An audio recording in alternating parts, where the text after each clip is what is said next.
उन्हीं के खिलाफ चुनाव लड़िएगा। हाँ, और उसके बाद उन्हीं को समर्थन देने की बात कीजिएगा। ये विरोधाभास नहीं है तो और क्या है।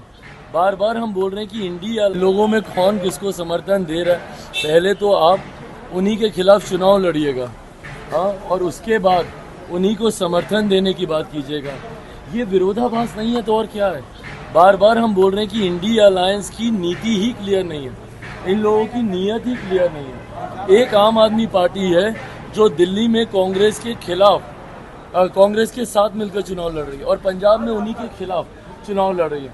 ममता बनर्जी जी जिनके खिलाफ चुनाव लड़कर जीत कर आएंगी, जीतने के बाद उन्हीं को समर्थन देने की बात कर रही हैं।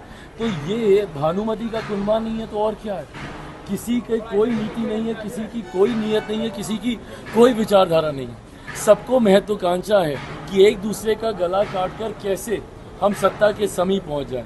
हकीकत है देश की जनता ये तमाम बातें देख रही है। देश की जनता ने बटा हुआ विपक्ष भी देखा है और प्रधानमंत्री जी के नामांकन और हर मंच पर एनडीए की एकजुटता भी देखी है। ऐसे में 1% का कहीं भ्रम नहीं है। हम लोग 400 के लक्ष्य को बहुत सरलता से हम लोग पार कर रहे हैं।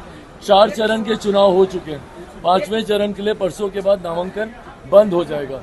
एक बात तय है कि इन 4 चरण के चुनाव में ही हम लोग बहुमत हम लोग पार कर चुके हैं।